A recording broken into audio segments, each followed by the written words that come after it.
Hello everyone, this is Gobind Singh Negi and welcome to my channel Economics with Gobind Sir.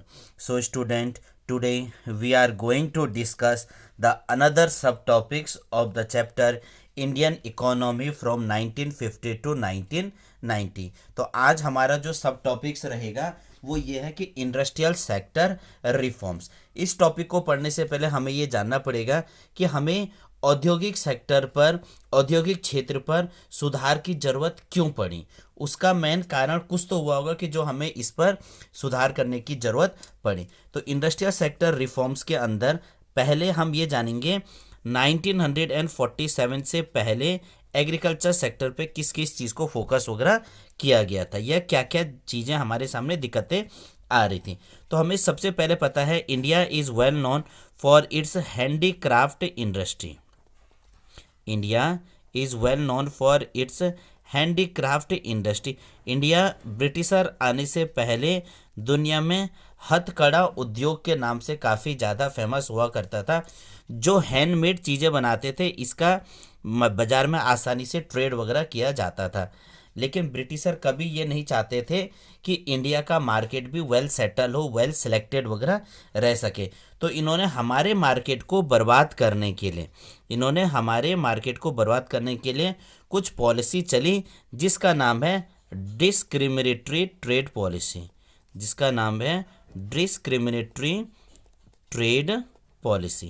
Discriminatory का मतलब ही भेदभाव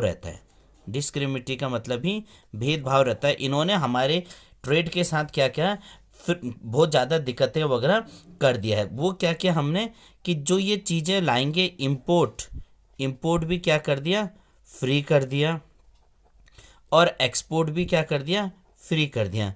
मतलब जो भी चीज़ वो ब्रिटेन से इंडिया में लाएंगे, इंपोर्ट वगैरह करेंगे, उस पर कोई टैक्सेस वगैरह नहीं लगेगा। और जो भी चीज़ ये यहाँ से ब्रिटेन को बेचेंगे या ब्रिटेन को भेजेंगे उस पर भी उनका कोई टैक्स नहीं लगाया जाता।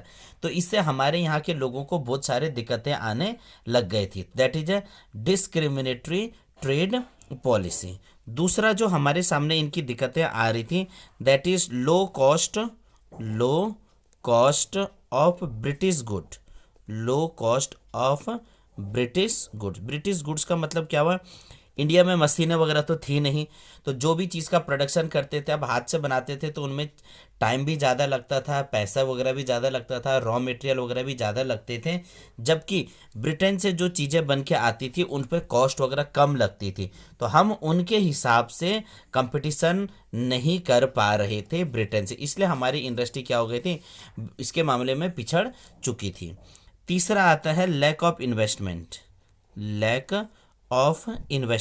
हमारे यहाँ इंडस्ट्री से रिलेटेड कोई भी इन्वेस्टमेंट नहीं किया गया था कि हमारे यहाँ का इंडस्ट्री को बढ़ा दिया जाए, इसलिए हम पिछड़ चुके थे। लैक ऑफ कैपिटल गुड्स की भी यहाँ पर दिक्कतें आ रही थी। अब कैपिटल गुड्स वो गुड्स हो गया जिसमें बहुत भारी भरकम पैसे वगैरह की ज़रूरत वगैरह पड़ जाती थी। मशीन्स वगैरह हमारे पास ये नहीं थे, टेक्नोलॉजी वगैरह हमारे पास थी नहीं, तो ये दिक्कतें हमारे पास आना शुरू हो गया। इसलिए हम धीरे धीरे करके इंडस्ट्रियल सेक्टर पर भी पिछड़ने लग गए थे। लेकिन जब हम इंडिपेंडेंट हुए, जब हमने क्या किया, यहाँ पर से अब हम बात चलते हैं 1947 से आगे की। तो हम सिंपल भाषा में बोले 1950 से आगे हमने बोला कि इंडस्ट्री को मजबूत कर दिया जाए। जितना ज़्यादा इंडस्ट्री रहेगा उतना ज़्यादा हमारे इकोनॉमी बूस्टअप होगी, क्योंकि इंडस्ट्रीज सिंपल से आता है, industry provide employment opportunity. Industry क्या करता है, लोगों को एम्प्लॉयमेंट अपॉर्चुनिटी देता है, लोगों को रोज़गार वगैरह देता है कि ये चीज़ वगैरह बनाएंगे, इससे बहुत ज़्यादा बेनिफिट्स वगैरह होगा, लोगों की नौकरी चाकरी वगैरह लगेगी, लोग डिमांड करेंगे, कंजप्शन करेंगे, प्रोडक्शन वगैरह करेंगे। तो हमने इंडस्ट्री को सुधारने के लिए इंडस्ट्रियल रिफॉर्म्स लाया। हमने क्या किया, इंडस्ट्रियल रिफॉर्म्स लेके आए। That is industrial reforms. वैसे तो इंडस्ट्री रिफॉर्म बहुत सारे हैं, लेकिन हमें सेकंड वाला पढ़ना है।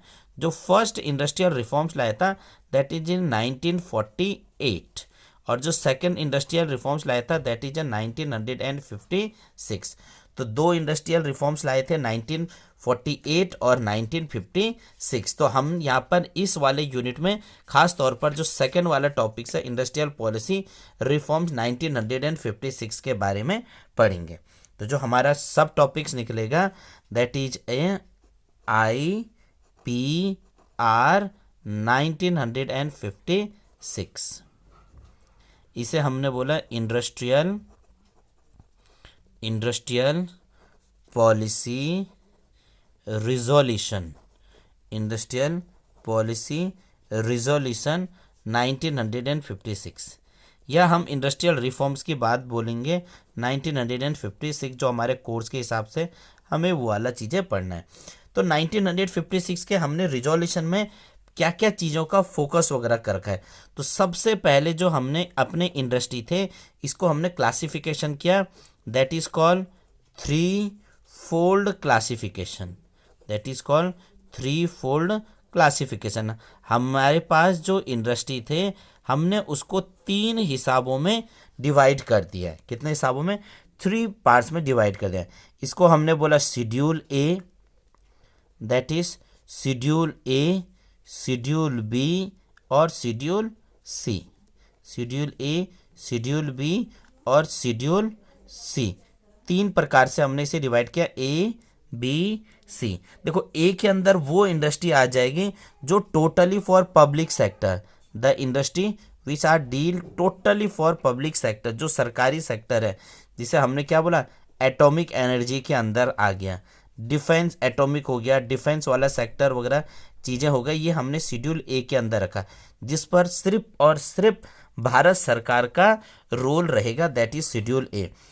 शेड्यूल बी के अंदर वो सेक्टर आ गए जो हमारा पब्लिक प्लस प्राइवेट दोनों सेक्टर मिलकर काम करेंगे, जिसपे हम बोल सकते हैं सेंट्रल गवर्नमेंट और स्टेट गवर्नमेंट दोनों मिलकर काम करेंगे। इसके अंदर हमने एग्जांपल रखा फर्टिलाइजर, खाद वगैरह से रिलेटेड जो चीज़ें हैं, माइनिंग वाला जो इंडस्ट्री है वो चीज़ें हमने शेड्यूल बी के अंदर रखा है।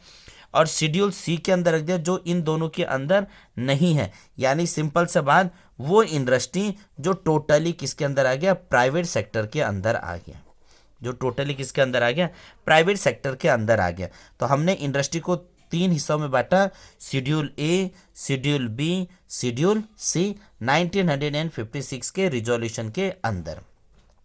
सेकंड पॉइंट हमने इसमें बोला इंडस्ट्री को बढ़ावा देने के लिए हमने लाया इंडस्ट्रियल लाइसेंसिंग। क्या लाया? Industrial licensing. लाइसेंस आप जानते हो किसी भी चीज़ को बढ़ावा देने के लिए लाइसेंस वगैरह लाया जाता है। तो इसका मतलब क्या हुआ कि सरकार ने अब ये चाहा कि लाइसेंस दिया जाए किसको, प्राइवेट सेक्टर को भी, ताकि वो क्या कर सकें, इंडस्ट्री वगैरह लगा सके और हमारे जरिए से। तो इंडस्ट्री लाइसेंस जो देने की बात किया, लेकिन वो लाइसेंस देंगे किसको? लाइसेंस देंगे उन लोगों को इंडस्ट्री सेटअप इन बैकवर्ड एरिया, जो हमारा पिछड़ा वाला एरिया है वहाँ पर जो इंडस्ट्री लगाएगा उनको लाइसेंसिंग वगैरह दे देंगे। हमने इसमें क्या बोला, जो न्यू एंटरप्राइजेस वगैरह होंगे, जो नया नया बिजनेस वगैरह सेट करेंगे, उन लोगों को हम लाइसेंसिंग वगैरह पैटर्न वगैरह देंगे। इससे क्या होगा, सोशल वेलफेयर होगा। इससे क्या होगा, सोशल वेलफेयर होगा, प्रॉफिट मैक्सिमाइजेशन के बदले, social welfare rather than private profits, rather than private profit. भैया प्रॉफिट तो होगा, फ़ायदा होगा, लेकिन फ़ायदा से ज़्यादा क्या होगा, यहाँ पर सोशल वेलफेयर की बात कर रहे हैं हम।